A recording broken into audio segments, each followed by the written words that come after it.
c'est quand même un match compliqué. Comment t'expliques que vous menez 2-0 et après vous vous relâchez hein?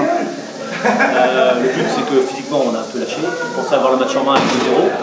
On a commencé à reculer. Et effectivement le premier but on le prend maladroitement, c'est une erreur de notre joueur défensivement. Et puis derrière ils y croient toujours, et on recule. Et puis le deuxième but effectivement à 5 minutes de la fin, même pas 3 minutes dans l'arrêt de jeu. Alors, on a acculé, ils marquent là-dessus. Ils sont chez eux en plus, alors là-dessus on a du mal à revenir. Voilà, on a un coup derrière la tête. Effectivement, le corner nous fait du bien à la fin, on marque dessus, tant mieux. Mais effectivement, comme Thierry le dit, et dans le contenu des mi-temps, on a trop personnel, on a trop emmené la balle, et voilà, c'est ce qui nous fait défaut aujourd'hui. Qu'est-ce que tu retiens du match hein? Aujourd'hui, je retiens que la victoire, malheureusement, parce que sur le premier mi-temps où on avait à peu près réussi à jouer sur un terrain délicat, avec une pelouse très haute, et très chaud, effectivement, pour eux, ça allait très bien, ils étaient bien regroupés, ils allongeaient facilement derrière, on reculait, on n'arrivait pas à progresser, effectivement, 2-0, on se dit c'est pas mal, c'est bon. Sauf que physiquement on crache un peu et derrière ils y croient toujours. C'est le buteur providentiel dans la toute dernière seconde. Hein. Voilà, ouais, c'est en corner, dans des corners, effectivement. Un coup de billard. Hein. Un coup de billard, voilà, il me fait un hop, j'arrive à reprendre un petit peu du pied gauche et ça passe sous la barre. Ce qui nous fait du bien, parce qu'il siffle là-dessus, autant mieux. Parce que les prolongations ont été très dures. Ça aurait quand même été une contre-performance de perdre aujourd'hui. Hein. Vu le match de préparation qu'on a fait mercredi et les entraînements qu'on fait avec de l'effectif, malheureusement on avait quelques joueurs absents parce que manque de licence pas prête et des deux blessés qui sont quand même importants. Là-dessus, on a quand même un gros noyau de 20 joueurs cette année pour permettre de faire quelque chose. J'espère que voilà, on ne va pas avoir trop de blessés comme la saison dernière et qu'on puisse faire un bon championnat. Quel est ton ressenti à la fin du match là? Un peu frustré vu la physionomie. On a longtemps dominé le match avec 2 buts en deuxième mi-temps où là on avait fait plus dur. Et puis on n'est jamais à l'abri d'une petite erreur. Donc sur une petite erreur de mon gardien, ça prolonge sur un corner, et sur le corner on prend ce but qui nous fait douter, qui les relance. Donc là, au lieu de rejouer simple comme on a l'habitude, on part dans des travers où on joue trop de touches de balle, on perd le ballon, et puis voilà, sur une dernière action, ils arrivent à égaliser. Donc heureusement, sur l'engagement, on arrive à avoir un corner, et sur ce corner, on s'enlève, Olivier Legendre m'enlève une grande épine du pied qui nous permet de passer ce premier tour dans la difficulté. Comment tu peux expliquer que vous menez 2-0 et puis vous vous endormez là, en plein match?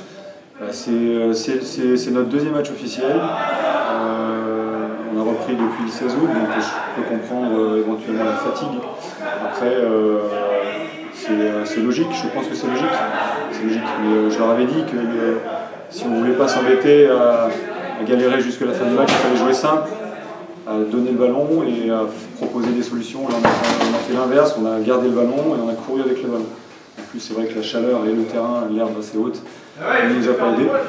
Mais au final, on passe ce premier tour et puis j'ai pas de blessés, donc c'est ça aussi qui est rassurant. Ça aurait été vraiment une sacrée contre-performance de perdre aujourd'hui. Hein.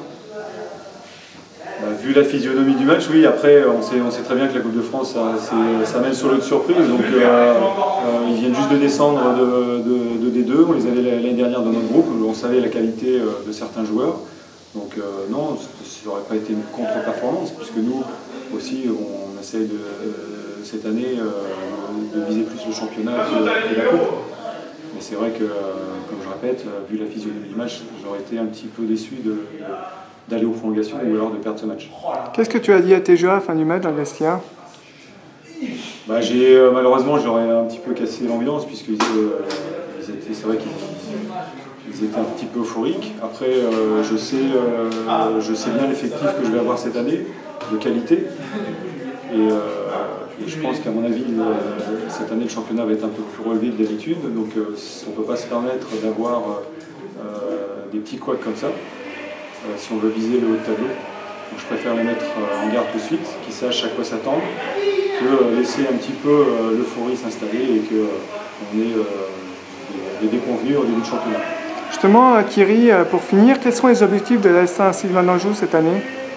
Là, en termes de club ou de senior, en termes de club, on regarde toujours cette formation importante au niveau du club. Où là, on a encore cette année pléthore d'effectifs et de joueurs. Mais la priorité, c'est aussi de faire monter cette équipe senior. Tu penses que tu as l'effectif pour monter cette année?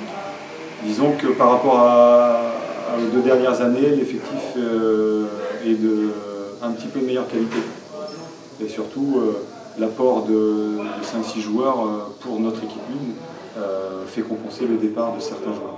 Oui, en termes de recrues, ça donne quoi là, cette année à Saint-Sylvain? On a eu un doute pour faire l'équipe 3 et puis tout le mois de juillet et le mois d'août nous a été bénéfique puisqu'on a 55 joueurs à peu près. Donc l'avantage, comme je disais, c'est que beaucoup sont pour la 1 et la 2. Donc c'est là aussi qui est rassurant pour cette année. Ron, quel est ton sentiment à la fin du match? De la déception, la satisfaction d'être revenu à 2 partout? Un peu des deux en fait. On a fait deux matchs de préparation où on n'y était pas du tout. Donc satisfait parce qu'on a fait un match solide contre une belle équipe. Donc on a essayé de jouer, on est revenu au score après être mené 2-0. Donc on revient de 2. Et déçu parce que derrière, à 1 minute de la fin, on prend le 3e but qui clôt le score du match. Quel est ton discours à la fin du match dans le vestiaire à tes joueurs après ce match?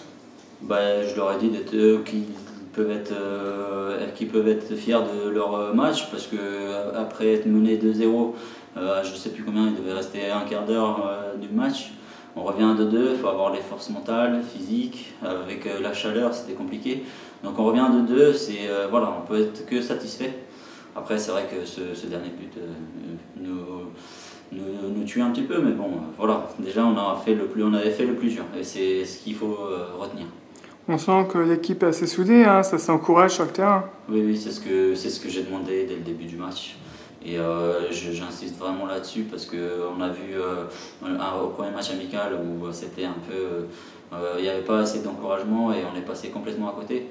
Donc là on s'encourage, on fait le boulot pour les autres, c'est de mieux en mieux.